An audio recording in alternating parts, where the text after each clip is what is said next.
لن تنالوا البر حتى تنفقوا مما تحبون وما تنفقوا من شيء فإن الله به عليم. تاسې نیکی ته نشئ رسېدلی تر څو خپل هغه شیان د خدای په لار کې ونه لګوئ چې تاسې ته ګران وي او څه چې تاسې ولګوئ الله به ورڅخه ناخبره نه وي. كل الطعام كان حلا لبني إسرائيل إلا ما حرم إسرائيل على نفسه من قبل أن تنزل التوراة قل فأتوا بالتوراة فاتلوها إن كنتم صادقين. دا ټول خوراکي شیان چې په محمدي شریعت کې حلال دي د بنی اسرائیل لپاره هم حلال. البته ځینې شیان داسې وو چې د تورات له نازلېدو مخکې اسرائیل په خپله پر ځان حرام کړي. دوی ته ووایه که تاسې په خپلو اعتراضونو کې رښتیني یاست نو تورات راوړئ او د هغه کوم عبارت را مخې ته کړئ. فمن افترى على الله الكذب من بعد ذلك فأولئك هم الظالمون. کوم خلک چې لدی وروسته هم د خپلو جوړو کړیو دروغو نسبت د الله لوري ته کوي هم هغوی په حقیقت کې ظالمان دي. قل صدق الله فاتبعوا ملة إبراهيم حنيفا وما كان من المشركين. ووایه الله چې څه ویلي دي رښتیا یې ویلي دي. تاسې باید یې ولوري ته مخه کړئ د ابراهیم علیه السلام د طریقې پیروي وکړئ او ابراهیم علیه السلام له مشرکانو څخه نه و. إن أول بيت وضع للناس للذي ببكة مباركا وهدى للعالمين. بشکه تر ټولو لوی عبادت ځای چې د انسانانو لپاره ودان شو هغه هم هغه دی چې په مکه کې دی. هغه ته خیر او برکت ورکړ شوی او د ټولو نړیوالو لپاره د هدایت مرکز ګرځول شوی دی. د آل عمران مبارکه سوره چې د قرآن عظیم شان دریمه سوره ده په مدینه منوره کې را نازله شوې ده. 200 مبارک آیاتونه لري. تلاوت او پښتو ترجمه یې له 19 آیت څخه اوري. فيه آيات بينات مقام إبراهيم ومن دخله كان آمنا ولله على الناس حج البيت من استطاع إليه سبيلا ومن كفر فإن الله غني عن العالمين. په هغه کې څرګندې نښانې دي د ابراهیم علیه السلام د عبادت ځای دی او هغه ته چې څوک ننوځي په امن شو. پر خلکو د الله دا حق دی چې که څوک هغه کور ته د رسېدو وس لري د هغه حج دی وکړي او که څوک د دې فرمان له عملي کولو نه انکار وکړي نو هغه دې په دې پوه وي چې الله له ټولو نړیوالو څخه بېنیازه دی. قل يا أهل الكتاب لم تكفرون بآيات الله والله شهيد على ما تعملون. ووایه ای اهل کتابو تاسې ولې د الله د حکمونو له منلو نه منکرېږئ؟ هر یو حرکت چې تاسې کوئ الله مو ویني. قل يا أهل الكتاب لم تصدون عن سبيل الله من آمن تبغونها عوجا وأنتم شهداء وما الله بغافل عما تعملون. ووایه ای اهل کتابو دا ستاسې څه چلند دی چې که څوک د الله حکم مني تاسې هغه هم د الله له لارې نه منع کوئ او غواړئ چې هغه دې په کږه لاره لاړ شي په داسې حال کې چې تاسې په خپله په دې شاهدان یې چې دا لار سمه ده. ستاسې له کړو وړو څخه الله بې خبره نه دی. يا أيها الذين آمنوا إن تطيعوا فريقا من الذين أوتوا الكتاب يردوكم بعد إيمانكم كافرين. ای مؤمنانو که تاسو د دې اهل کتابو دی ډلې خبره ومنئ نو دوی به تاسو له ایمان نه بیرته د کفر لوري ته واړوي. وكيف تكفرون وأنتم تتلى عليكم آيات الله وفيكم رسوله ومن يعتصم بالله فقد هدي إلى صراط مستقيم. ستاسو لپاره د کفر لوري ته د ورتګ اوس څه ځای پاتې دی چې تاسو ته د الله آیاتونه اورول کیږي او ستاسو په منځ کې د هغه رسول موجود دی.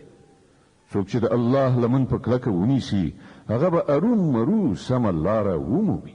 يا أيها الذين آمنوا اتقوا الله حق تقاته ولا تموتن إلا وأنتم مسلمون. اے مؤمنانو له الله نه داسې وویریږئ لکه څنګه چې له هغه نه د ویریدو حق دی. تاسو ته د مرګ را نشي مګر په داسې حال کې چې مسلمانان اوسئ. واعتصموا بحبل الله جميعا ولا تفرقوا واذكروا نعمة الله عليكم إذ كنتم أعداء فألف بين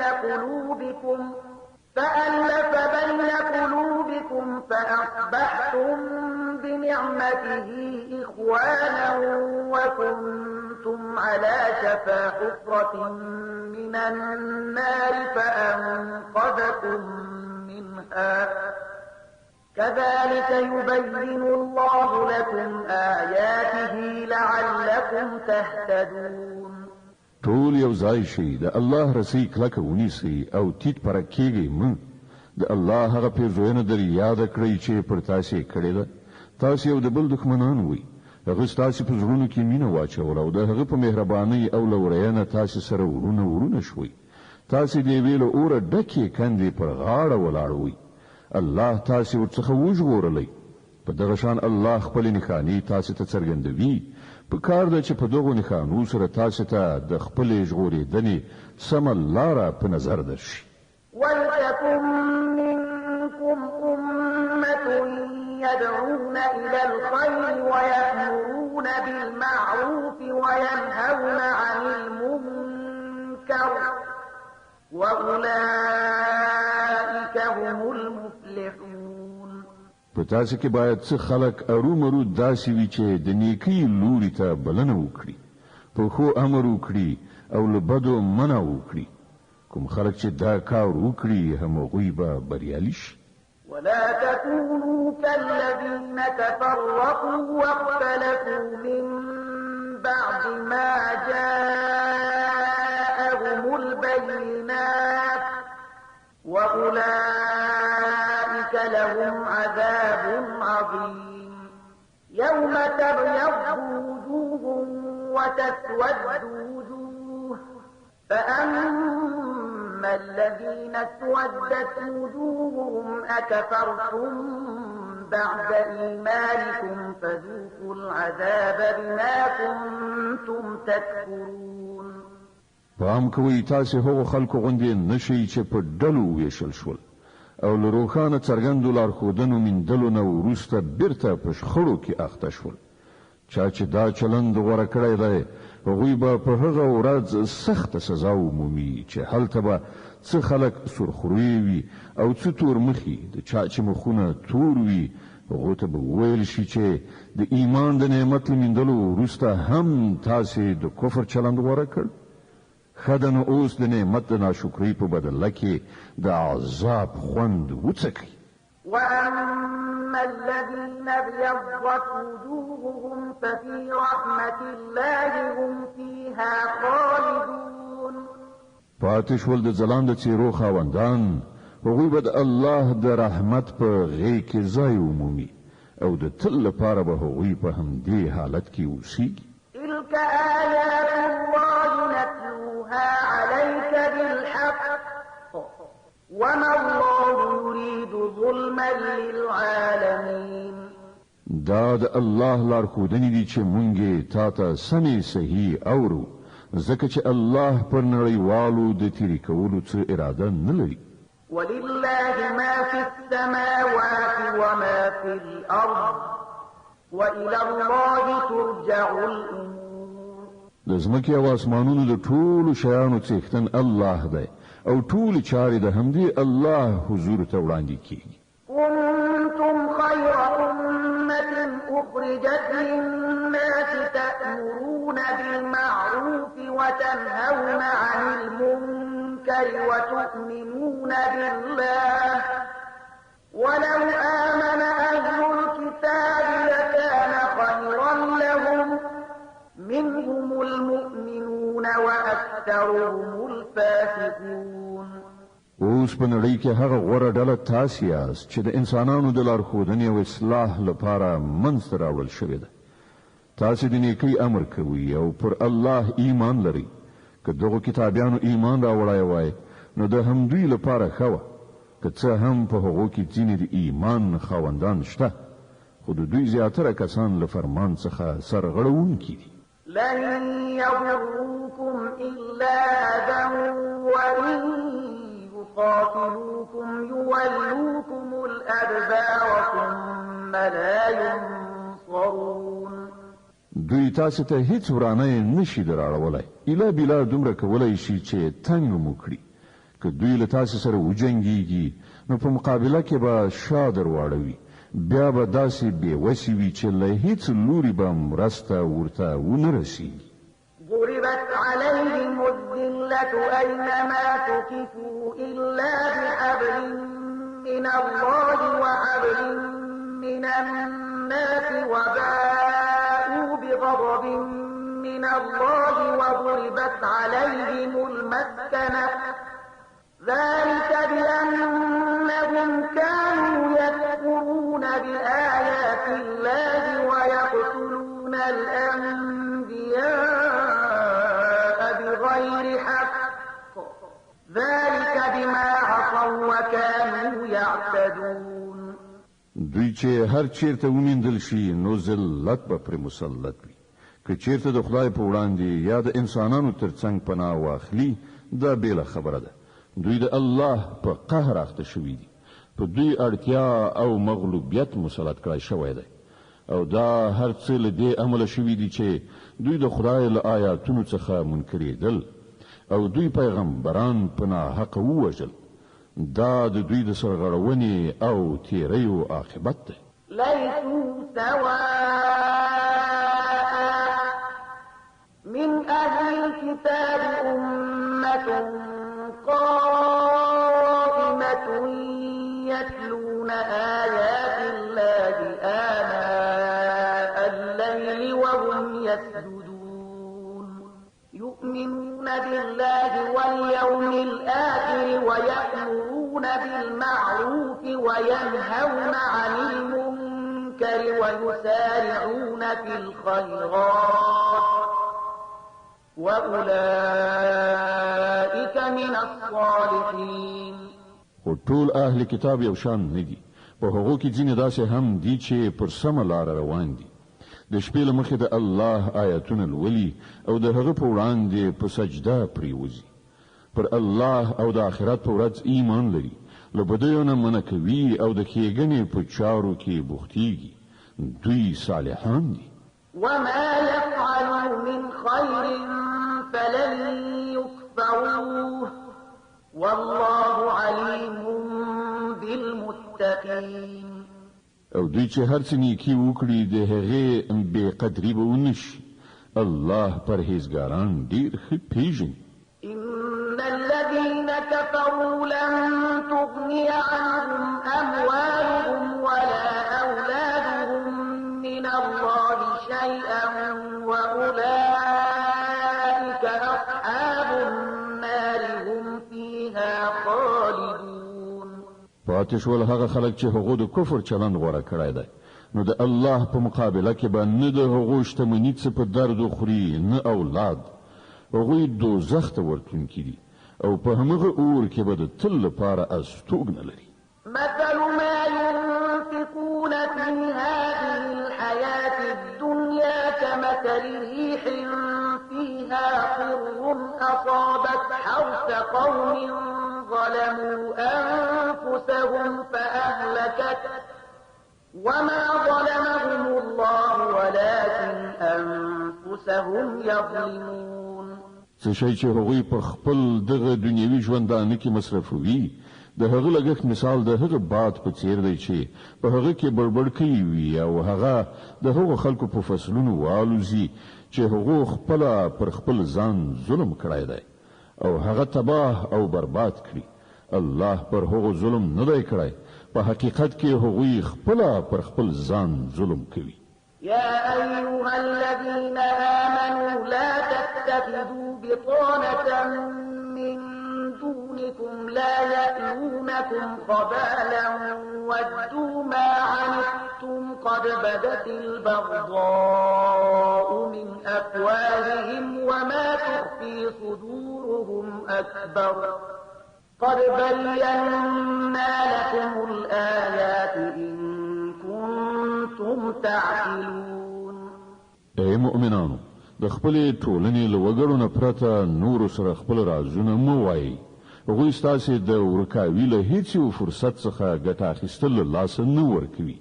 تاسې ته چې په هر څه زیان اوړي د هغو خوښیږي، د هغو د زړه دښمني د هغو له خولې نه راوځي او څه چې هغوی په خپلو سینو کې پټ ساتلي دي هغه له دې نه زیات دي.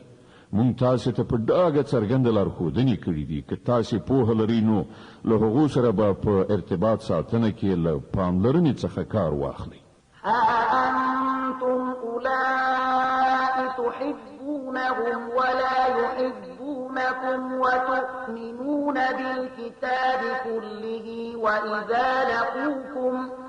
وإذا لقوكم قالوا آمنا وإذا خلوا عضوا عليكم الأنامل من الغيظ قل موتوا بغيظكم إن الله عليم بذات الصدور. تاسې له هغو سره مینه کوئ، هغوی له تاسې سره مینه نه لري، سره له دې چې تاسې ټول آسماني کتابونه منئ. کله چې هغوی له تاسې سره یو ځای کیږي نو وایي چې موږ هم ستاسې پیغمبر او ستاسې کتاب منلی دي، خو چې کله درڅخه بیلیږي نو بیا ستاسې پر خلاف له ډېر قهر او غضب نه خپلې ګوتې چیچي. هغو ته ووایه چې د خپلې غصې په تاو کې ومرئ. الله آن د زړونو په پټو رازونو پوهیږي.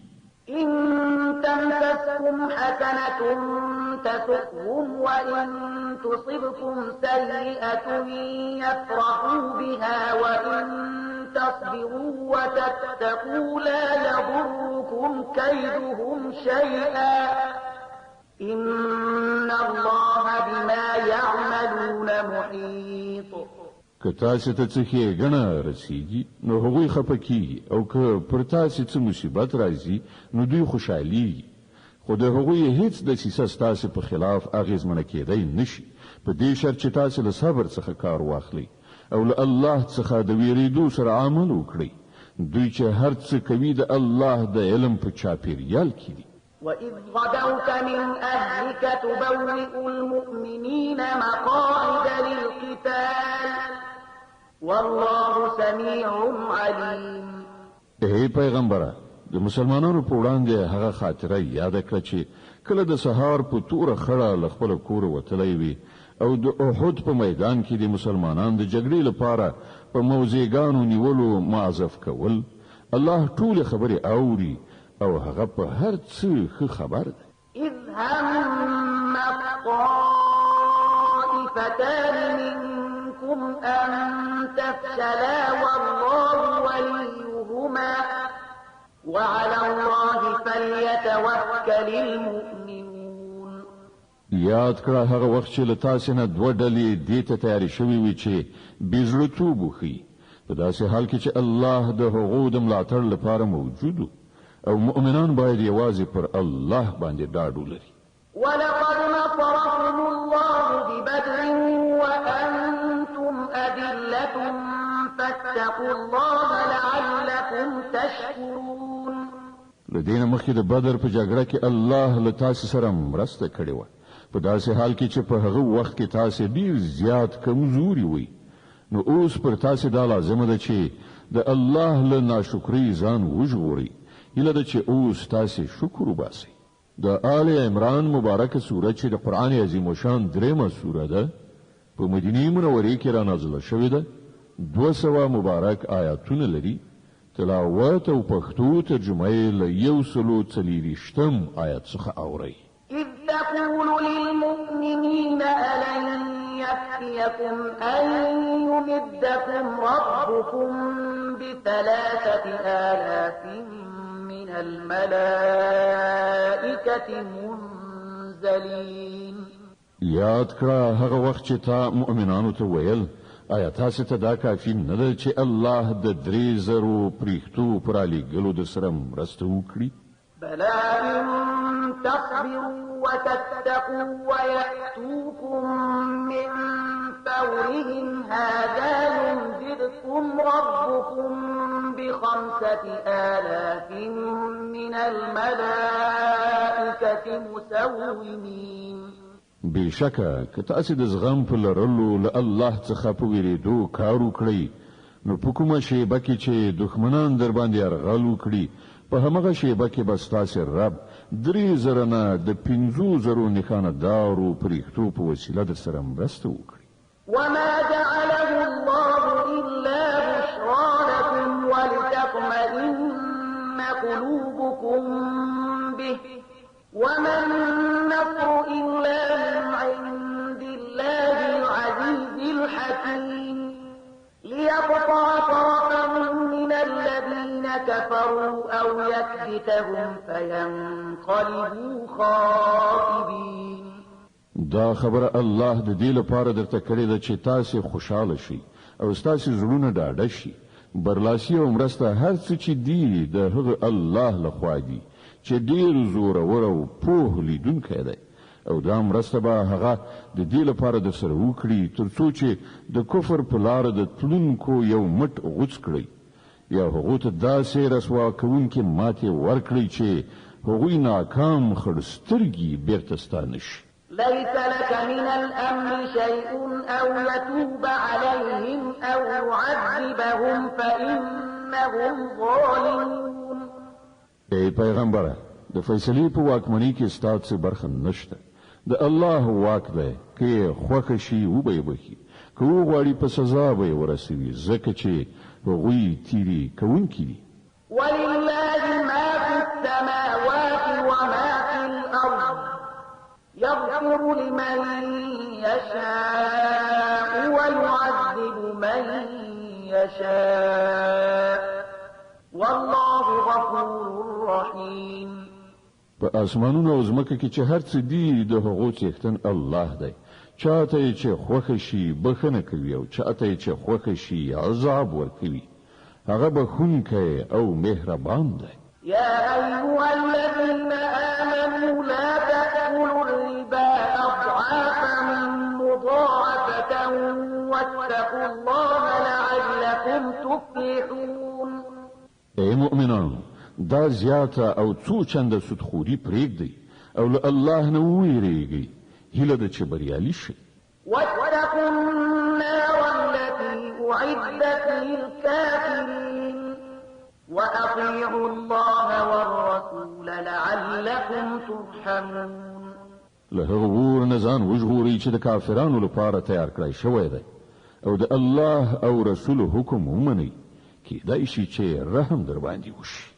وسارعوا إلى مغفرة من ربكم وجنة عرضها السماوات والأرض أعدت للمتقين الذين ينفقون في السراء والضراء والكاظمين الغيظ والعافين عن الناس والله يحب المحسنين. پر هغه لار په منډه منډه وزغلئ چې ستاسو د پروردګار د بخښنې او د هغه د جنت خواته تللې ده چې هغه لکه د ځمکې او اسمانونو په شان پراخ دی او هغه د هغو له خدای ویریدونکو خلکو لپاره تیار کړی شوی دی چې د بیوزلۍ او بډایۍ په دواړو حالتونو کې مال مصرفوي غوسه خوري او د نورو لنډپاري بخي. داسې نیکان خلک د خدای ډیر خوښ دي. والذين إذا فعلوا فاحشة أو ظلموا أنفسهم ذكروا الله فاستغفروا لذنوبهم ومن يغفر الذنوب إلا الله ولم يصروا على ما فعلوا وهم يعلمون. کوم کسان چې داسې دي چې کله کومه د شرم ناروا چاره ورڅخه صادریږي یا کله د کومې ګناه په کولو هغوی پر خپل ځان ظلم کوي نو سره جوخت الله ولیادیږي او له هغه څخه هغوی د خپل ګناهونو بخښنه غواړي ځکه چې له الله نه پرته بل څوک دی چې ګناهونه وبخلی شي او هغوی د پوهې او ادراک سره په خپلو کړو ورو ټینګار نه کوي. أولئك جزاؤهم مغفرة من ربهم وجنات تجري من تحتها الأنهار خالدين فيها ونعم أجر العاملين. د داسې خلکو جزا د دوی د رب په نزد داده چې هغه به دوی ته بخښنه وکړي او په داسې باغونو کې به یې ننباسي چې تر لاندې به یې ویالې بهیږي او هلته به هغوی د تل لپاره اوسیږي. د نیکعمله خلکو لپاره څومره ښه بدله ده. قد خلت من قبلكم سنن فسيروا في الأرض فانظروا كيف كان عاقبة المكذبين. هذا بيان للناس وهدى وموعظة للمتقين. لتاسنه مخکې ډېرې دورې تیرې شوې دي. په ځمکه کې وګرځئ را وګرځئ وګورئ چې هغه خلک له څه عاقبت سره مخامخ شول چې هغوی د الله حکمونو او لارښودنو ته د دروغو نسبتونه وکړل. دا د خلکو لپاره ډانګ تنبیه ده او له الله نه ویریدونکو ته هدایت او نصیحت ده.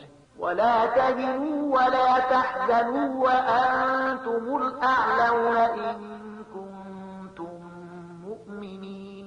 بزړه کېږه مه اندېښمن کېږه مه همدا تاسې برلاسي یاست که تاسې مؤمنان اوسئ.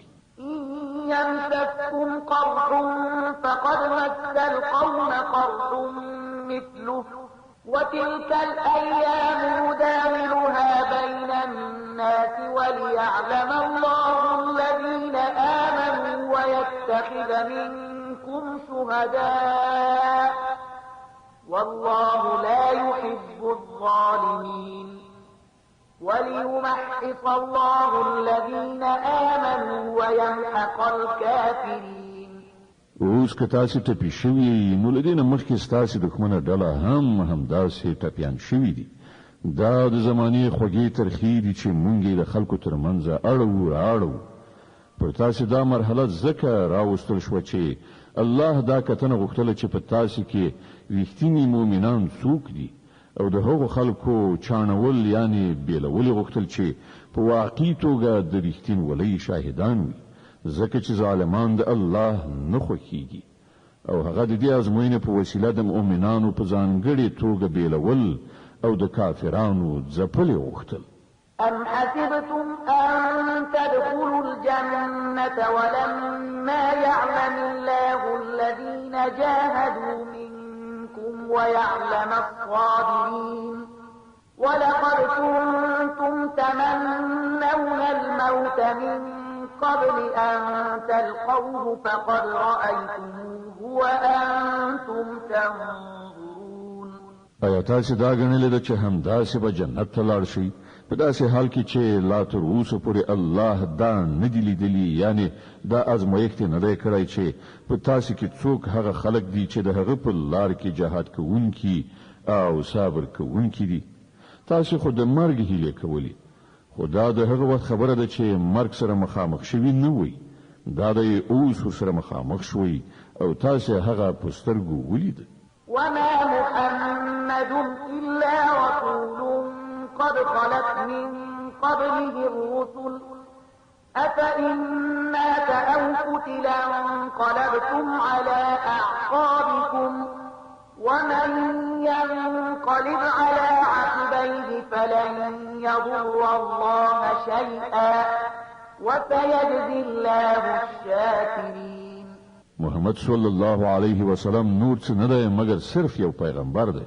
له هغه مخکې نور پیغمبران هم تیر شوي دي. نو که هغه عمري یا وژل شي نو تاسو به په خپل پوندو په شا ګرځئ. په یاد لرئ څوک چې په شا واوړي هغه به الله ته هیڅ زیان ونه رسوي. البته څوک چې د الله شکر ایستونکي بندگان شي هغوی ته به الله د دې بدله ورکړي. وما كان لنفس أن تموت إلا بإذن الله كتابا مؤجلا ومن يرد ثواب الدنيا نؤته منها ومن يرد ثواب الآخرة نؤته منها وسنجزي الشاكرين. هیڅ ساکښ د الله له حکم نه پرته نشي مړ کېدی. د مرګ نیټه لیکل شوې ده.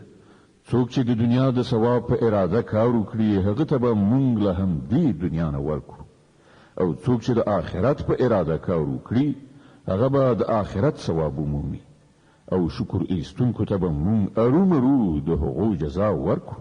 وكأين من نبي قاتل معه ربيون كثير فما وهنوا لما أصابهم في سبيل الله وما ضعفوا وما استكانوا والله يحب الصابرين. لدينا مخکې ډیر پیغمبران داسې تیر شوي دي چې د هغو په ملګرتیا کې ډیر خدای پالونکي وجنګېدل. د خدای په لار کې چې کوم غمونه پر هغو راغلل هغوی پرې زړه ماتي نشول، هغوی کمزوري ښکاره نه کړه، هغوی د باطل په وړاندې سرکوزي نشول. الله هم داسې صبر کوونکي خوښوي. وما كان قولهم إلا أن قالوا ربنا اغفر لنا ذنوبنا وإسرافنا في أمرنا وثبت أقدامنا وانصرنا على القوم الكافرين. د هغو دعا صرف دا و چې ای زمون پروردګار زمون خطاوی او ګناوی راوبخه، زمون په کار کې که ستاله حدودونه څه تیرای شوی وي هغه معاف کړه، زمون قدمونه محکم کړه او پر کافرانو زمون د برلاسي لپاره را سره مرسته وکړه. فآتاهم الله ثواب الدنيا وحسن ثواب الآخرة والله يحب المحسنين. په پای کې الله هغو ته د دنیا ثواب هم ورکړ او له هغه نه غوره ثواب په آخرت کې هم ور په برخه کړ. د الله همدا راز نیک عمله کسان خوښیږي. يا أيها الذين آمنوا إن تطيعوا الذين كفروا يردوكم على أعقابكم فتنقلبوا خاسرين بل الله مولاكم وهو خير الناصرين. ای مؤمنان، که تاسو د هغو خلکو په خوښه لاړ شئ چې هغو کفر غوره کړی دی نو هغوی به تاسو بیرته په شا واړوي او تاسو به ناکام شئ. د هغو خبرې غلطې دي. حقیقت دا دی چې الله ستاسو ملاتړ او مرستندوی دی او هغه ډیر ښه مددګار دی.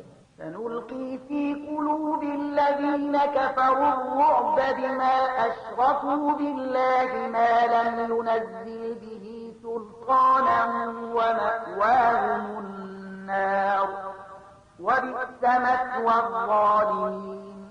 هغه وخت ډیر ژر راتلونکی دی چې موږ د حق نه منونکو په زړونو کې ویره وغورځو، ځکه چې هغو الله سره په خدایي کې هغه څه شریک انګیرلي دي چې د هغو په برخوالۍ الله کوم سند نه دی نازل کړی. د هغو وروستی استوګنځی دوزخ دی او ډیر بد دی هغه استوګنځی چې هغو ظالمانو ته به ور په برخه وي.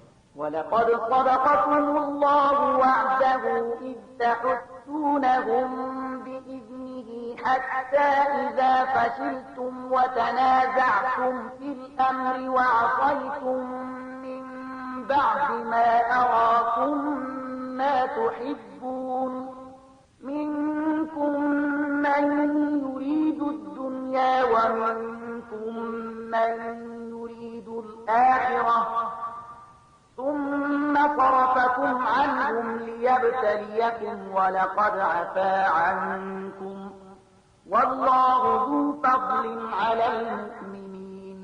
الله چې د مرستې او نصرت کوم وعده له تاسو سره کړې وه هغه خو یې پوره کړه، لومړی خو د هغه په حکم همدا تاسې هغوی وژل، او کله چې تاسې همت له لاسه ورکړ او په خپل کار کې مو سره اختلاف وکړ، او له هغه وروسته چې الله تاسې ته هغه شی دروښود چې تاسې په مینه کې راګیر وئ، یعنې د ولجې مالونه، تاسې د خپل مشر له امر څخه غاړه وغړوله، د دې لپاره چې له تاسې څخه ځینې خلک د دنیا غوښتونکي وو او ځینو د آخرت هیله لرله.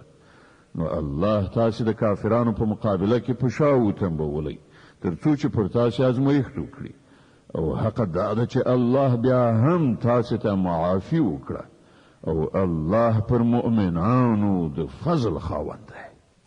تصعدون ولا تلوون على أحد والرسول يدعوكم في أخراكم فأثابكم غما بغم لكي لا تحزنوا على ما فاتكم ولا ما أصابكم والله خبير بما تعملون.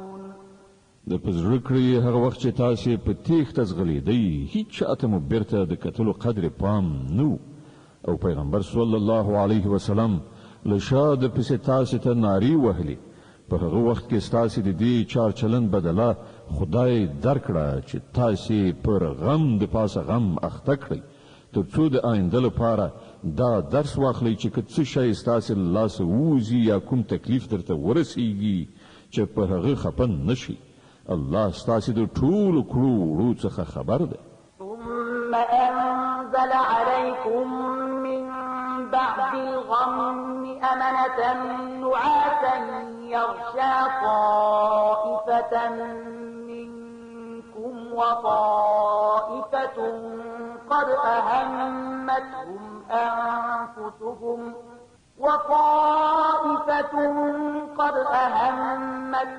أنفسهم يظنون بالله غير الحق ظن الجاهلية يقولون هل لنا من الأمر من شيء قل إن الأمر كله لله يخفون في أنفسهم ما لا يبدون لك يقولون لو كان لنا من الأمر شيء ما قتلنا هاهنا قل لو كنتم في بيوتكم لبرز الذين كتب عليهم القتل إلى مضاجعهم وليبتلي الله ما في صدوركم وليمحص ما في قلوبكم والله عليم بذات الصدور.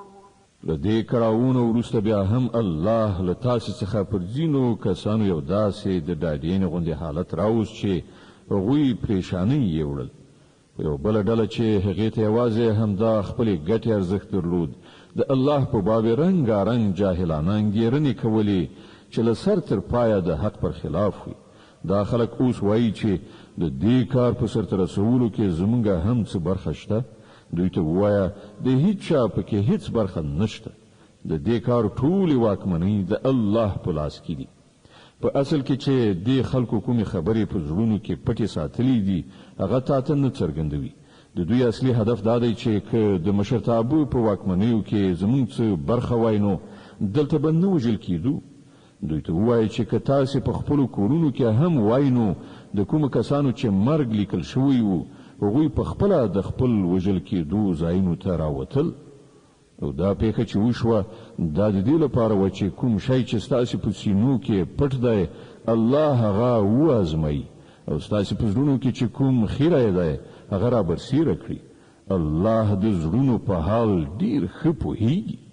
إن الذين تولوا منكم يوم التقى الجمعان إنما استزلهم الشيطان ببعض ما كسبوا ولقد عفى الله عنهم إن الله غفور حليم.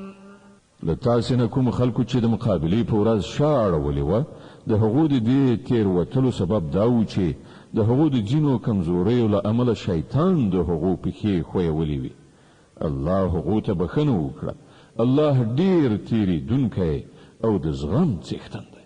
يا أيها الذين آمنوا لا تكونوا كفروا وقالوا لإخوانهم إذا ضربوا في الأرض أو كانوا غزا لو كانوا عندنا ما ماتوا وما قتلوا ليجعل الله ذلك حسرة في قلوبهم والله يحيي ويميت والله بما تعملون بصير.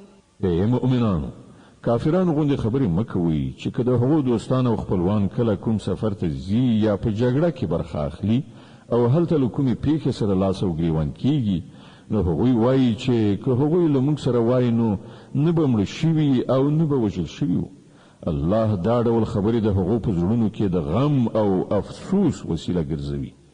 که دا نه وي نو په اصل کې د مرګ او ژوند واکوال همدا الله دی او هغه ستاسې د ټولو حرکتونو څارونکی دی. ولئن قتلتم في سبيل الله أو متم لمغفرة من الله ورحمة خير مما يجمعون. که تاسې د الله په لار کې ووژل شئ یا ومرئ، نو ستاسې په باب د الله راتلونکی رحمت او بخښنه د هغو ټولو شیانو څخه ډېره غوره ده چې دا خلک یې راغونډوي. ولئن متم أو قتلتم لإلى الله تحشرون. او که تاسې ومرئ یا ووژل شئ، په هر حال ستاسې د ټولو ورتګ د همدې الله لوري ته دی. فبما رحمة من الله لنت لهم ولو كنت فظا غليظ القلب لانفضوا من حولك فاعف عنهم واستغفر لهم وشاورهم في الأمر فإذا عزمت فتوكل على الله إن الله يحب المتوكلين. ای پیغمبره، دا د الله لوی رحمت دی چې ته د دې خلکو لپاره ډیر نرم خویه جوړ شوی. که داسې نه وای او ته توند خویه او سخت زړه وای، نو دا ټول به ستا له شاوخوا نه خواره شوي وو. د دوی خطاوې وبخښه، د دوی لپاره بخښنه وغواړه او هغوی سره هم په خپلو کارونو کې مشوره کوه. بیا چې ستا اراده پر کومه رایه ټینګه شي، نو پر الله توکل وکړه. د الله هغه خلق خوښیږي چې د همغه په ډاډې نه کار کوي. ينصركم الله فلا غالب لكم وإن يخذلكم فمن ذا الذي ينصركم من بعده وعلى الله فليتوكل المؤمنون. که الله مو مرستندوی وي، نو هیڅ قوت در باندې برلاس کېدی نشي. او که هغه تاسې پرېږدي، نو بیا له هغه وروسته څوک دی چې ستاسې مرسته وکړای شي؟ نو څوک چې رښتیني مؤمنان دي، هغوی دې یوازې پر الله توکل وکړي. وما كان لنبي أن يغل ومن يغل يأت بما غل يوم القيامة ثم توفى كل نفس ما كسبت وهم لا يظلمون. دا د هیڅ یو پیغمبر کار نشي کېدای چې هغه خیانت وکړي، او هر څوک چې خیانت وکړي هغه به خپل ټول خیانت سره د قیامت په ورځ حاضر شي. بیا به هر سا کښته د هغه د کړو وړو پوره بدله ورکړی شي او پر هیڅ چا به هیڅ تیری ونشي. أفمن اتبع رضوان الله كمن باء بسخط من الله ومأواه جهنم وبئس المصير. خنو دا څنګه کېدای شي چې یو څوک تل د الله په خوښه روان وي، هغه د هغه چا غوندې کار وکړي چې د الله په غضب اخته شوی وي، او د هغه وروستی منزل دوزخ وي چې هغه ډیر ناکاره استوګنځی دی. هم درجات عند الله والله بصير بما يعملون. د الله په وړاندې په دې دواړو ډوله خلکو کې په درجو توپیر دی، او الله د ټولو د عملونو لیدونکی دی. لقد من الله على المؤمنين إذ بعث فيهم رسولا من أنفسهم يتلو عليهم آياته ويزكيهم ويعلمهم الكتاب والحكمة وإن كانوا من قبل لفي ضلال مبين. په حقیقت کې خو الله پر مؤمنانو باندې دا ډیره لویه لورینه کړې ده چې په هغو کې په خپل له هغونه یو داسې پیغمبر را پورته کړ چې د هغه آیاتونه ورته اوري، د هغو ژوند ستر کوي او هغو ته د کتاب او پوهې ښوونه کوي، په داسې حال کې چې له دین مخکې همدا خلک په څرګنده ګمراهۍ کې غورځېدلي وو. أولما أصابتهم مصيبة قد أصبتم مثليها قلتم أن هذا قل هو من عند أنفسكم إن الله على كل شيء قدير. او دا تاسې څه کوئ چې کله په کوم کړاو وخته شئ نو په دې خبرو خوله پرانیزئ چې دا مصیبت له کوم لوري راغی؟ په داسې حال کې چې د بدر په جګړه کې ستاسې لاسونو د دې دوه چنده مصیبت دښمنې ډلې ته رسولی دی. ای پیغمبره، دوی ته ووایه دا مصیبت په خپله ستاسې لخوا منځته راوړل شوی دی. الله پر هر څه برلاس دی. وما أصابكم يوم التقى الجمعان فبإذن الله وليعلم الذين نافقوا وقيل لهم تعالوا قاتلوا في سبيل الله أو ادفعوا قالوا لو نعلم قتالا لاتبعناكم هم للكفر يومئذ أقرب منهم للإيمان يقولون بأفواههم ما ليس في قلوبهم والله أعلم بما يكتمون. کوم تاوان چې د جګړې په ورځ تاسو ته ورسید هغه د الله په حکم او د دې لپاره و چې الله وګوري په تاسو کې مؤمنان څوک دي او منافقان څوک دي. هغه منافقان چې کله هغه ته ویل شول راشي د الله په لار کې وجنګيږي یا لږ تر لږه له خپل ښار نه قدر دفاع وکړي، نو وی ویل که مونږ پوهېدای چې نن به جګړه کیږي نو مونږ به ارومرو درسره تللي وای. کله چې هغه دا خبره کوله په هغه وخت کې هغوی له ایمان نه کفر ته ډېر نږدې وو. هغوی په خپلو خولو هغه څه وایي چې د هغو په زړونو کې نه وي او هغه څه چې هغوی په زړونو کې پټوي الله پرې ښه پوهېږي. الذين قالوا لإخوانهم وقعدوا لو أطاعونا ما قتلوا قل فادرءوا عن أنفسكم الموت إن كنتم صادقين. دا همغه خلک دي چې په خپله خو کېناستل او د هغو ورونه خلک چې وجنګېدل او ووژل شول د هغو په باب ویل چې که هغو زمون خبره منلې وای نه به ووژل شوي. دوی ته ووایه چې که تاسې په خپله دغه خبره کې رښتیني یاست نو چې کله مو خپل مرګ راشي هغه وځنډوئ. ولا تحسبن الذين قتلوا في سبيل الله أمواتا بل أحياء عند ربهم يرزقون فرحين بما آتاهم الله من فضله ويستبشرون بالذين لم يلحقوا بهم من خلفهم ألا خوف عليهم ولا هم يحزنون. کوم کسان چې د الله په لار کې وژل شوي دي هغوی مړه مه ګڼئ، هغوی خو په حقیقت کې ژوندي دي، د خپل رب په وړاندې روزي مومي. ته چې الله د خپل لورینې له مخې هغو ته ورکړي دي پر هغه خوښ او سوکاله دي او ډاډه دي چې کوم مؤمنان چې له هغو وروسته په نړۍ کې پاتې دي او لا تر اوسه پورې هلته نه دي رسېدلي د هغو لپاره هم څه ویره او کړاو نشته.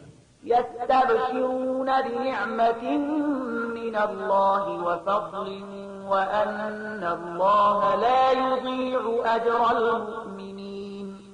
هغوی د الله په لورینه او د هغه په مهربانۍ خوشحاله او سوکاله دي او هغو ته څرګنده شوې ده چې الله د مؤمنانو اجر نه ضایع کوي. الذين استجابوا لله والرسول من بعد ما أصابهم القرح للذين أحسنوا منهم واتقوا أجر عظيم. کوم کسانو چې له ټپي کېدو نه وروسته هم د الله او د رسول بلنې ته لبیک وویل په هغو کې چې کوم خلک نیکوکاران او پرهیزګاران دي د هغو لپاره ستر اجر دی. الذين قال لهم الناس إن الناس قد جمعوا لكم فاخشوهم فزادهم إيمانا وقالوا حسبنا الله ونعم الوكيل. او هغه کسان چې خلکو ورته وویل چې ستاسو پر خلاف لوی لښکرې راغونډې شوي دي، له هغو نه وویریږئ. د دې په اورېدو یې نور هم ایمان پیاوړی شو او هغو ځواب ورکړ چې زموږ لپاره خدای کافي دی او همغه ډېر ښه کار جوړونکی دی. فانقلبوا بنعمة من الله وفضل لم يمسسهم سوء واتبعوا رضوان الله والله ذو فضل عظيم. په پای کې هغوی د الله تعالی له نعمت او لورینې سره بیرته ستانه شول. هغوی ته هیڅ راز زیان هم ونه رسید او د الله د خوښې سره سم تګ کولو مرتبه یې هم وموندله. الله ډېر ستر لورونکی دی. د آل عمران مبارکه سوره چې د قرآن عظیم شان درېمه سوره ده، په مدینې منورې کې را نازله شوې ده.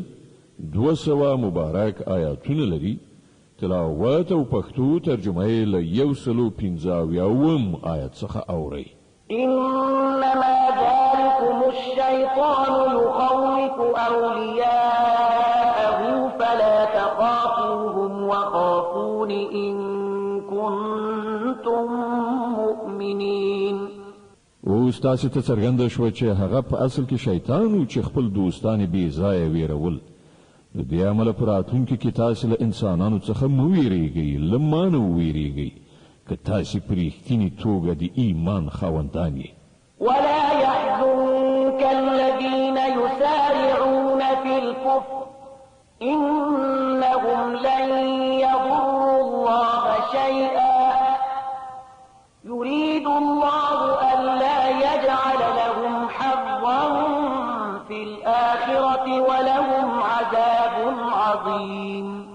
ای پیغمبره، څوک چې نن د کفر په لار کې هاند او هڅه کوي، ته د هغو په منډو تړو مه ځورېږه. دوی د الله هیڅ کار نشي ورانولی. الله غواړي چې د هغو لپاره په آخرت کې کومه برخه ونه ټاکي او په پای کې هغوی په سخت عذاب اخته کیدونکي دي. إن الذين اشتروا الكفر بالإيمان لن يضروا الله شيئا ولهم عذاب أليم.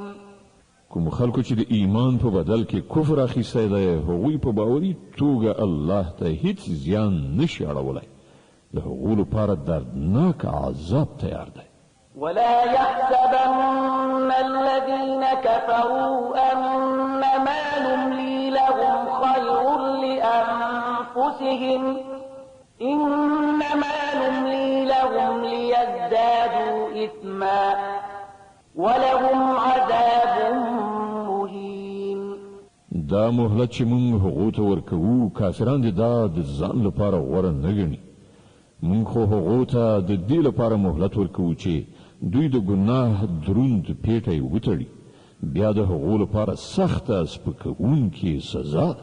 ما كان الله ليذر المؤمنين على ما أنتم عليه حتى يميز الخبيث من الطيب وما كان الله ليطلعكم على الغيب ولكن الله يجتبي من رسله من يشاء فآمنوا بالله ورسله وإن تؤمنوا وتتقوا فلكم أجر عظيم. الله با مؤمنان په دې حالت کې هیڅ کله پرې نږدي چې تاسو اوس پکې یاست. هغه به سپېڅلي خلک له ناپاکو خلکو څخه بیل کړي، خو د الله داسې عادت نه دی چې تاسو پر غیبو خبر کړي. د پټو خبرو د ښودنې لپاره چې د هغه له خپلو رسولانو څخه چاته خوښه شي ټاکي. له دې امله د پټو چارو په باب پر الله او پیغمبر ایمان ولرئ. که تاسو د ایمان او له خدایه د ویریدو چلند غوره کړئ، نو تاسو ته به لوی اجر در په برخه شي. ولا يحسبن الذين يبخلون بما آتاهم الله من فضله هو خيرا لهم بل هو شر لهم سيطوقون ما بخلوا به يوم القيامة ولله ميراث السماوات والأرض والله بما تعملون خبير.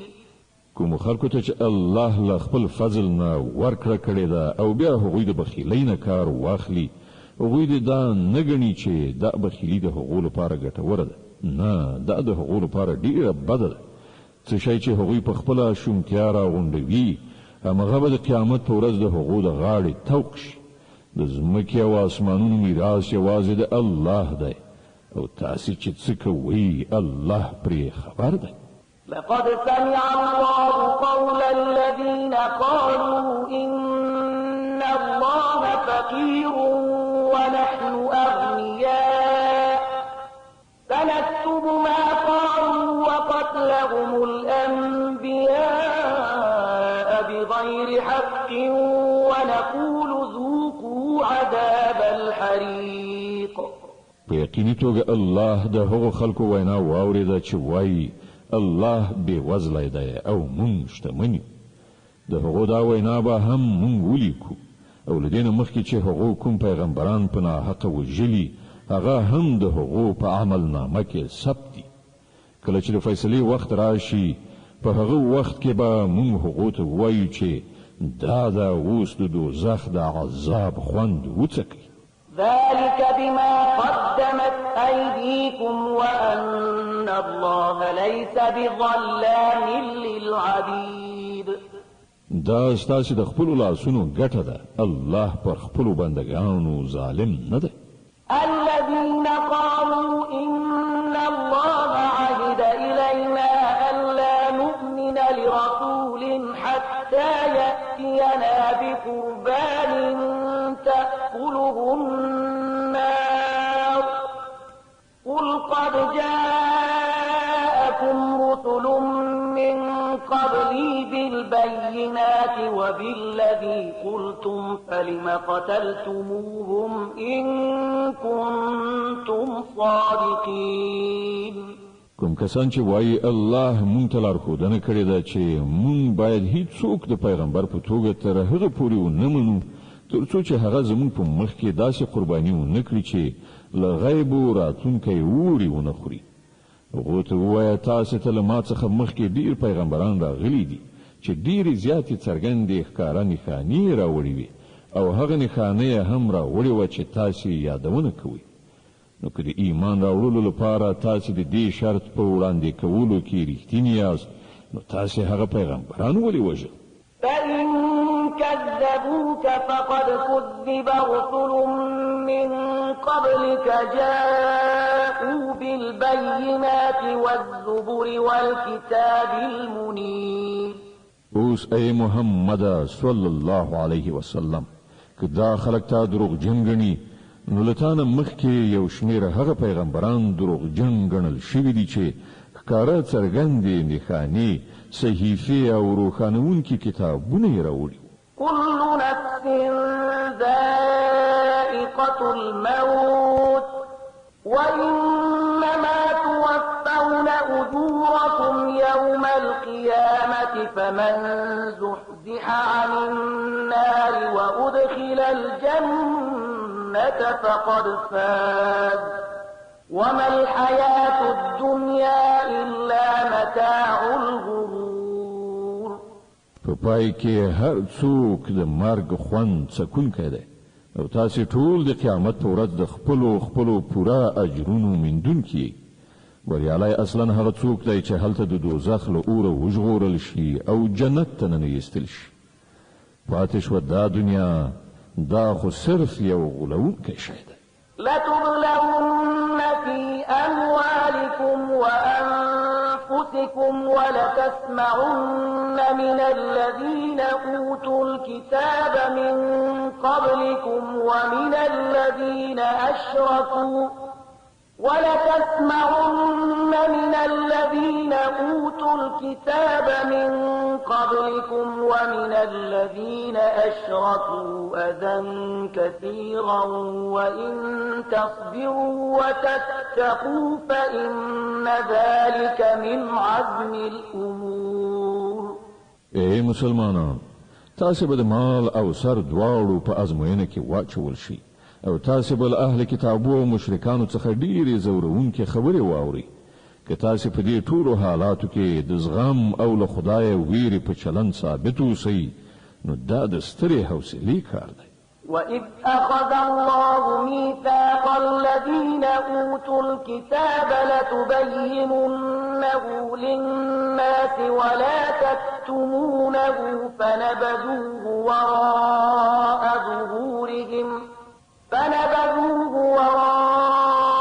ظُهُورِهِمْ وَاشْتَرَوْا بِهِ ثَمَنًا قَلِيلًا فَبِئْسَ مَا يَشْتَرُونَ.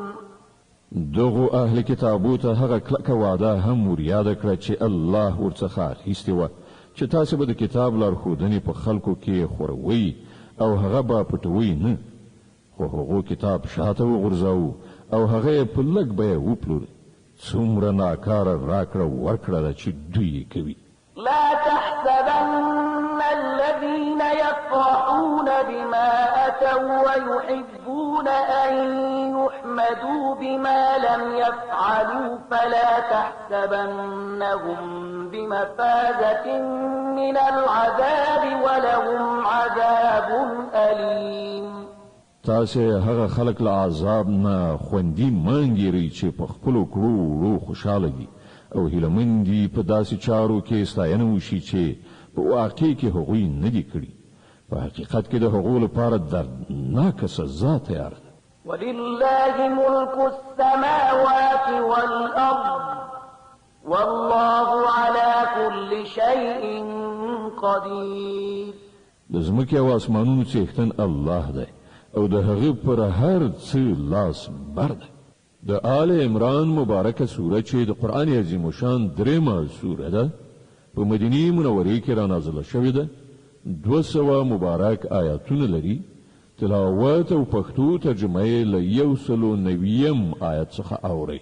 إن في خلق السماوات والأرض واختلاف الليل والنهار لآيات لأولي الألباب الذين يذكرون الله قياما وقعودا وعلى جنوبهم ويتفكرون في خلق السماوات والأرض ربنا ما خلقت هذا باطلا سبحانك فقنا عذاب النار.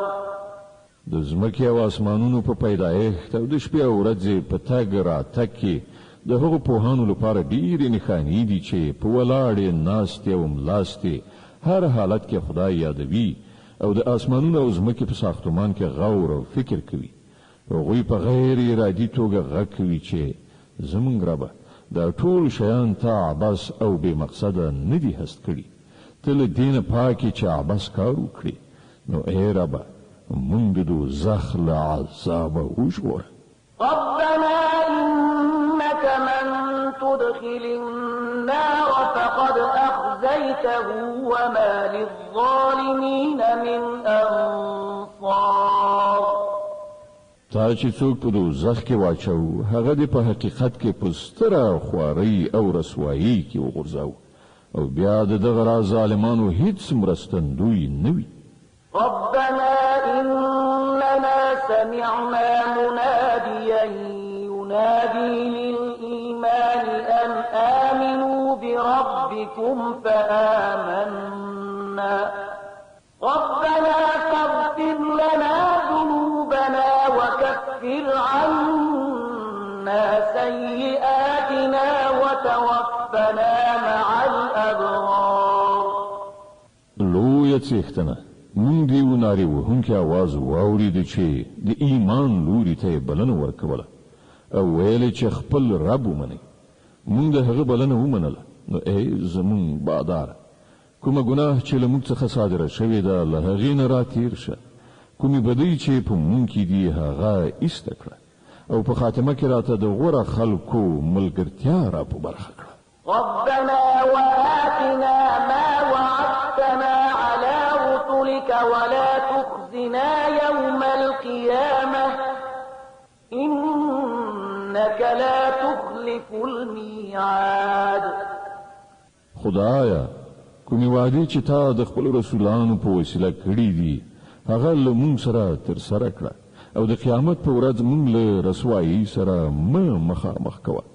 په دې کې شک نشته چې ته له خپلو وعدونو مخالفت کوونکی نه یې. فاستجاب لهم ربهم أني لا أضيع عمل عامل منكم من ذكر أو أنثى بعضكم من بعض فالذين هاجروا وأخرجوا من ديارهم وأوذوا في سبيلي وقاتلوا وقتلوا لأكفرن عنهم سيئاتهم ولأدخلنهم جنات تجري من تحتها الأنهار ثوابا من عند الله والله عنده حسن الثواب. د هغو رب په جواب کې فرمایي زه له تاسې نه د هیڅ یو د عمل ضایع کوونکی نه یم، که نارینه وي که ښځه، تاسې ټول ځینې د ځینو هم جنس یاست. له دې امله کوم خلکو چې زما په خاطر خپل وطن پرېښود او زما په لار کې له خپلو کورونو څخه ویستل شول، د هغو ټولې ګناوې به زه ورته وبخم، او هغوی به داسې باغونو ته ننباسم چې تر هغو لاندې به ویالې بهیږي. دا د الله په وړاندې د هغو مکافات دی، او ډیر غوره مکافات له امدې الله سره دی. لا يغرنك تقلب الذين كفروا في البلاد متاع قليل ثم مأواهم جهنم وبئس المهاد. ای پیغمبر صلی الله علیه وسلم، د نړۍ په هیوادونو کې د خدای د نافرمانو بندگانو ګرځېدل دې تا ونه غولوي. دا صرف د څو ورځني ژوند لږ غوندې خوند دی، بیا به دوی ټول دوزخ ته لاړ شي چې ډیر بد استوګنځی دی. لكن الذين اتقوا ربهم لهم جنات تجري من تحتها الأنهار خالدين فيها نزلا من عند الله وما عند الله خير للأبرار. د دې پر خلاف کوم خلک چې له خپل خدای نه په ویریدو ژوند تیروي، د هغو لپاره داسې باغونه دي چې تر هغو لاندې ویالې بهي، په هغو باغونو کې به دوی د تل لپاره اوسي.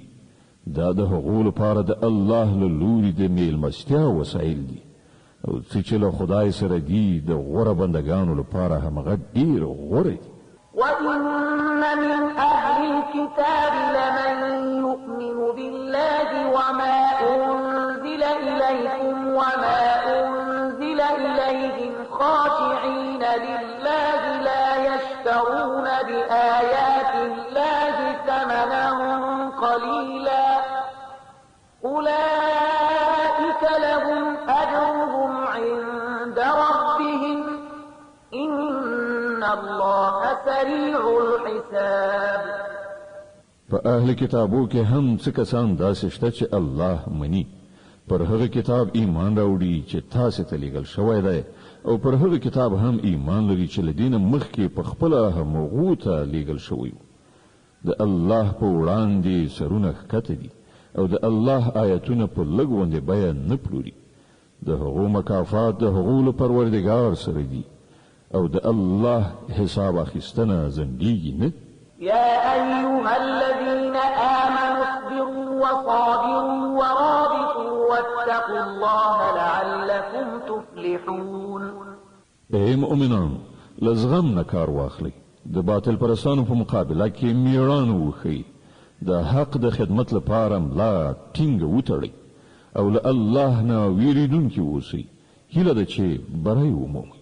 د النساء مبارکه سوره چې په مدینه منوره کې را نازله شوې ده 106 مبارکې آیې لري. تاسې تلاوت او پښتو ترجمه له لومړي آیت څخه اورئ. بسم الله الرحمن الرحیم. د الله په نوم چې ډېر زیات مهربان پورا رحم لرونکی دی. يا أيها الناس اتقوا ربكم الذي خلقكم من نفس واحدة وخلق منها زوجها وبث منهما رجالا كثيرا ونساء واتقوا الله الذي تساءلون به والأرحام إن الله كان عليكم رقيبا. اے خلکو لخپل هغه رب نه ویریږي چې هغه تاسو له یو تن څخه پیدا کړی او له هغه تن څخه د هغه جوړه منځته راوړه او له دې دواړو نه په نړۍ کې ډیر نارینه او ښځې خواره کړل. له هغه خدای نه ویریږي چې د هغه په وسیله تاسو یو له بل نه خپل حقوق غواړئ او د خپلوي او پیوندونو له غوڅولو نه ډډه وکړئ. باور ولرئ چې الله پر تاسو څارونکی دی. وآتوا اليتامى أموالهم ولا تتبدلوا الخبيث بالطيب ولا تأكلوا أموالهم إلى أموالكم إنه كان حوبا كبيرا. د یتیمانو مالونو هغو ته بیرته وسپارئ. ښه مال په بد مال مه بدلوئ او د هغو مالونه له خپلو مالونو سره په ګډولو مه خورئ.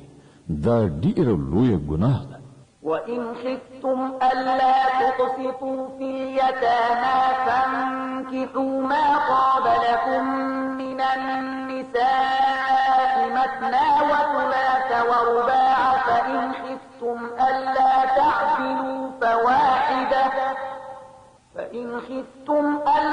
تعدلوا فواحدة أو ما ملكت أيمانكم ذلك أدنى ألا تعولوا.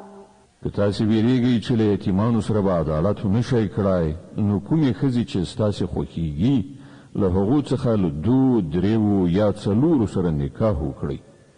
خو کله تاسو سره دا اندېښنه وي چې له هغو سره به عدالت نشئ کړای نو یوه ښځه وکړئ یا له هغو وینځو نه ازدواجي کار واخلئ چې تاسې ته په لاس درغلي دي. په دې توګه له بې عدالتۍ نه په ښه شان ژغورل کېدای شئ. وآتوا النساء صدقاتهن نحلة فإن طبن لكم عن شيء منه نفسا فكلوه هنيئا مريئا. او د ښځو مهر په ښه زړه یعنې فرض ګڼلی ورکړئ. البته که هغوی په خپله خوښه تاسو ته بخشش کړي نو تاسو هغه په خوند سره خوړلی شئ. ولا تؤتوا السفهاء أموالكم التي جعل الله لكم قياما وارزقوهم فيها واكسوهم وقولوا لهم قولا معروفا.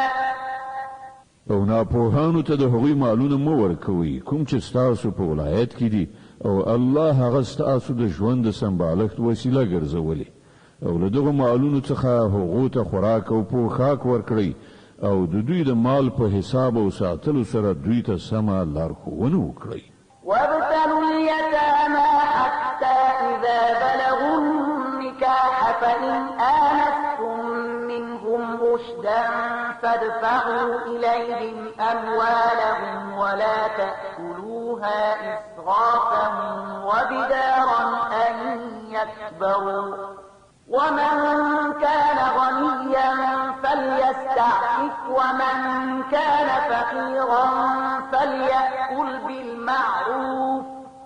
فإذا دفعتم إليهم أموالهم فأشهدوا عليهم وكفى بالله حسيبا. او یتیمان تر ازموینې لاندې ونیسئ تر دې پورې چې هغوی د نکاح کولو وړ سن ته ورسیږي. بیا که تاسې په هغو کې اهلیت ولید نو د هغو شتمني هغو ته وسپارئ. داسې هیڅکله مه کوئ چې د انصاف له حد نه تېری وکړئ او له دې ویرې نه د هغو شتمني په بیړه بیړه وخورئ چې که هغوی لوی شي خپل حقوق به درڅخه وغواړي. د یتیم کوم سرپرست چې بډای وي هغه د له پرهیزګارۍ نه کار واخلي او کوم چې بېوزلی وي هغه د په معروفه توګه وخوري. بیا چې کله د هغو شتمني هغو ته سپارئ نو خلک پرې شاهدان ونیسئ او د حساب اخیستلو لپاره الله کافي دی. للرجال نصيب مما ترك الوالدان والأقربون وللنساء نصيب مما ترك الوالدان والأقربون مما قل منه أو كثر نصيبا مفروضا. د نارینه‌و لپاره په هغه متروکه کې برخه ده چې مور پلار او خپلوانو پریښي وي او د ښځو لپاره هم په هغه متروکه کې برخه ده چې مور پلار او خپلوانو پریښي وي که لږ وي او که ډیره او دا برخه د الله له لوري ټاکل شوې ده. وإذا حضر القسمة أولو القربى واليتامى والمساكين فارزقوهم منه وقولوا لهم قولا معروفا. او کله چې د ویش په وخت کې د کورنۍ خلک او یتیمان او بېوزلي راشي نو په دې مال کې هغو ته هم څه ورکړئ او له هغو سره په خوږه ژبه خبرې وکړئ. وليخشى الذين لو تركوا من خلفهم ذرية ضعافا خافوا عليهم فليتقوا الله وليقولوا قولا سديدا. خلکو ته د دې خبرې په نظر کې نیولو سره ویره کول پکار دي چې که هغوی په خپله له ځانه وروسته بېوزلي اولادونه پرېږدي نو د مرګ په وخت کې به د خپلو اولادونو لپاره څنګه ځورېدلي وو نو باید چې هغوی له خدایه وویریږي او رښتیا وینا وکړي. إن الذين يأكلون أموال اليتامى ظلما إنما يأكلون في بطونهم نارا وسيصلون سعيرا. کوم خلک چې په ظلم سره د یتیمانو مالونه خوري په حقیقت کې هغوی خپلې ګېډې له اوره ډکوي او هغوی به ارومرو د دوزخ تاوجن اور ته ورننوځي. يوصيكم الله في أولادكم للذكر مثل حظ الأنثيين فإن كن نساء فوق اثنتين فلهن ثلثا ما ترك وإن كانت واحدة فلها النصف ولأبويه لكل واحد منهما السدس مما ترك إن كان له ولد فإن لم يكن له ولد وورثه أبواه فلأمه الثلث فإن كان له إخوة فلأمه السدس من بعد وصية يوصي بها أو دين. آباؤكم وأبناؤكم لا تدرون أيهم أقرب لكم نفعا فريضة من الله إن الله كان عليما حكيما. ستاسو د اولادونو په باب الله تاسو ته لارښودنه کوي چې د نارینه‌و برخه د دوه ښځو په اندازه ده. که د مړي وارثان له دونه زیاتې لوڼې وي نو هغو ته د ترکې له دریو نه دوه برخې ورکړی شي او که صرف یوه لور وارثه وي نو نیمایي ترکه د هغې ده. که د مړي اولادونه وي نو د هغه مور او پلار هر یو ته د شپږمه برخه ورکړی شي او که اولاد نه وي او وارثان همدا مور او پلار وي نو مور ته د دریمه برخه ورکړی شي او که د مړي ورونه او خویندې هم وي نو مور به د شپږمې برخې حقدار وي. دا ټولې برخې به هغه وخت بیلیږي چې که مړي وصیت کړی وي هغه پوره کړی شي او که پور ورباندې وي چې هغه ادا کړی شي. تاسو نه پوهیږئ چې ستاسو د مور پلار او ستاسو له اولادونو کوم یو د ګټې په لحاظ درته ډیر نږدې دی. دا برخه الله ټاکلي دي او په یقیني توګه الله له ټولو حقیقتونو څخه خبر او په ټولو مصلحتونو پوهیدونکی دی. صدق الله العظیم. الله ستر رښتیا ویونکی دی.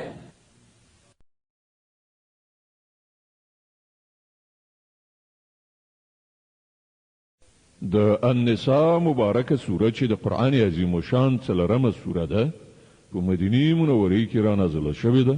146 مبارک آیاتونه لري. تلاوت او پښتو ترجمه یې له 12 آیت څخه اورئ. اعوذ بالله من الشیطان الرجیم. پناه وړم الله تعالی شړل شوي شیطان څخه. بسم الله الرحمن الرحیم. د الله په نوم چې ډیر زیات مهربان پورا رحم لرونکی دی.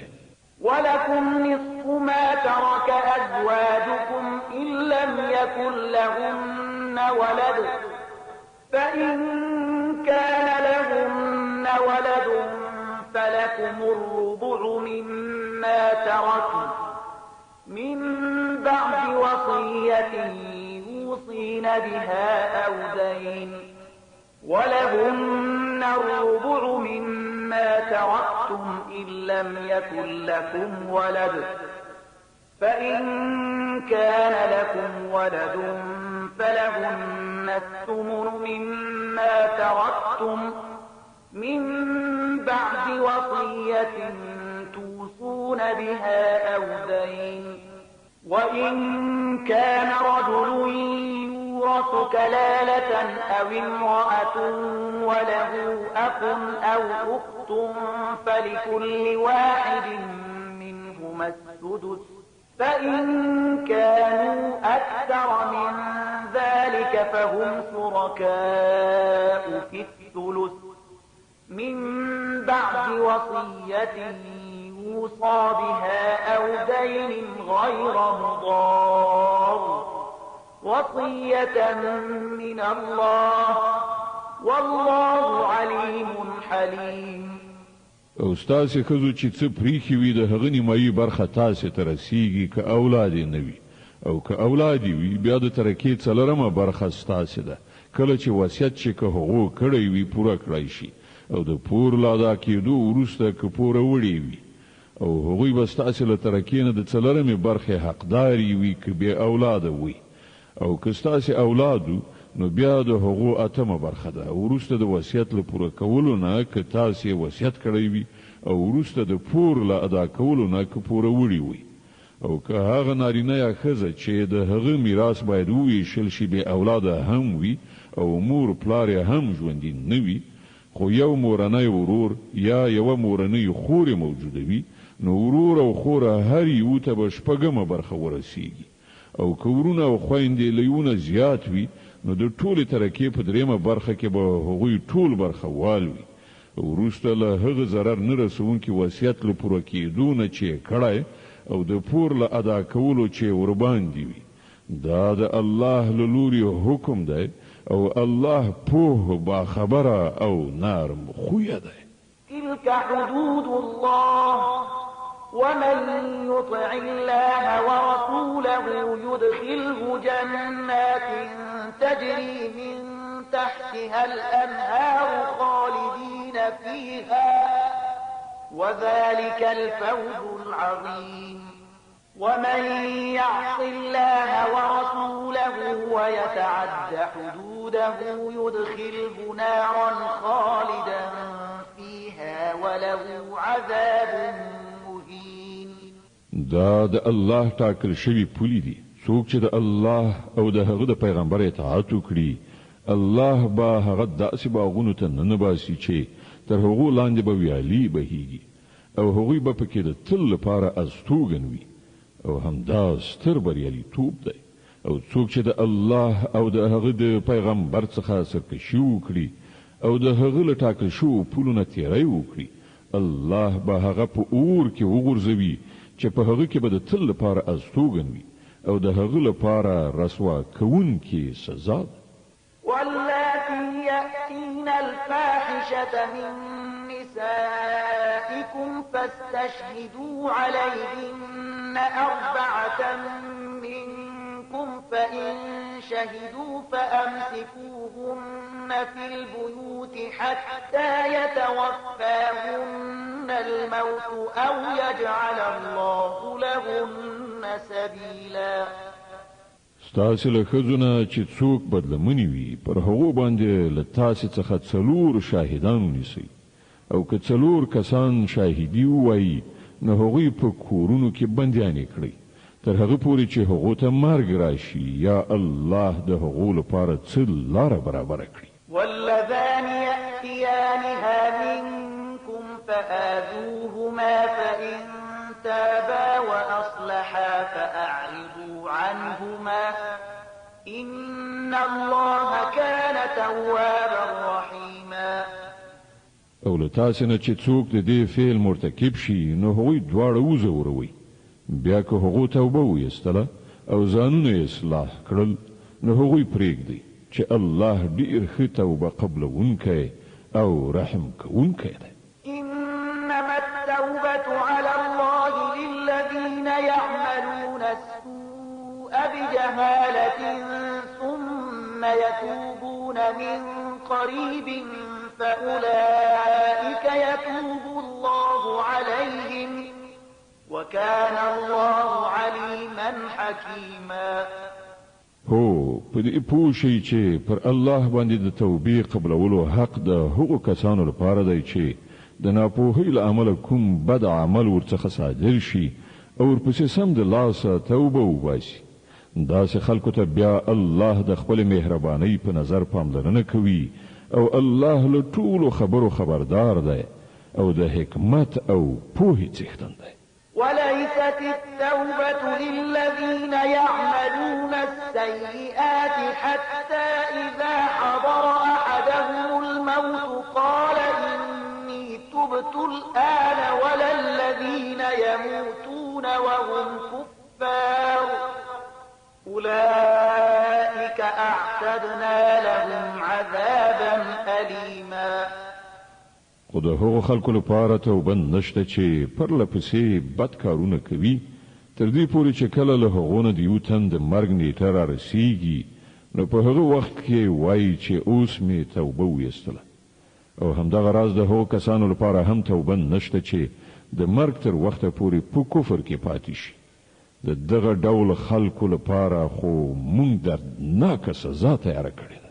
يا أيها الذين آمنوا لا يحل لكم أن ترثوا النساء كرها ولا تعضلوهن لتذهبوا ببعض ما آتيتموهن إلا أن يأتين بفاحشة مبينة وعاشروهن بالمعروف فإن كرهتموهن فعسى أن تكرهوا شيئا ويجعل الله فيه خيرا كثيرا. اے مؤمنانو ستاسو لپاره دا روانه ده چې د زور له لارې ځان د ښځو وارثان جوړ کړئ او نو دا روا ده چې هغوی وربړوئ او د هغه مهر د یوې برخې د وهلو هڅه وکړئ چې تاسې هغو ته ورکړی. هو که هغوی د کوم ښکاره ناکاره چلند کوونکي وي نو بیا تاسې ارومرو د هغو د تنګولو حق لرئ. له هغو سره په ښه چلند ژوند تیر کړئ. که ستاسې هغوی نه خوښیږي نو کېدای شي چې تاسې به یو شی نه خوښیږي خو الله به په هغه کې ډېرې ښېګڼې ایښې وي. وإن أردتم استبدال زوج مكان زوج وآتيتم إحداهن قنطارا فلا تأخذوا منه شيئا أتأخذونه بهتانا وإثما مبينا. او که تاسې د یوې ښځې پر ځای د بلې ښځې راوستلو اراده وکړئ نو که تاسې هغې ته په پنډونو مال هم ورکړی وي له هغه نه بیرته هیڅ شی مه اخلئ آیا تاسو په تور ټپلو او څرګند ظلم کولو هغه بیرته اخلي؟ وكيف تأخذونه وقد أفضى بعضكم إلى بعض وأخذن منكم ميثاقا غليظا. او تاسو به هغه په څه شان اخلي په داسې حال کې چې تاسو یو د بل سره په مینه اوسېدلی او هغوی له تاسو څخه په ښه وعده اخیسته ده.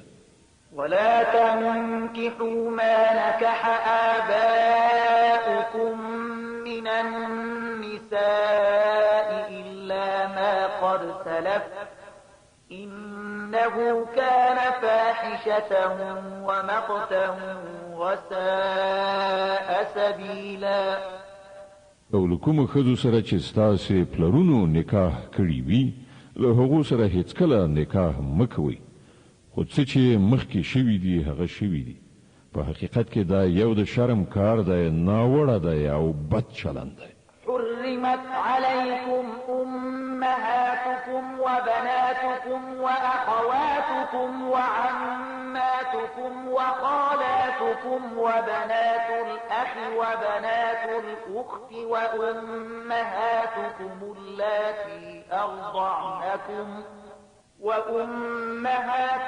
اللاتي أرضعنكم وأخواتكم من الرضاعة وأمهات نسائكم وربائبكم اللاتي في حجوركم من نسائكم اللاتي دخلتم بهن وربائبكم اللاتي في حجوركم من نسائكم اللاتي دخلتم بهن فإن لم تكونوا دخلتم بهن فلا جناح عليكم وحلائل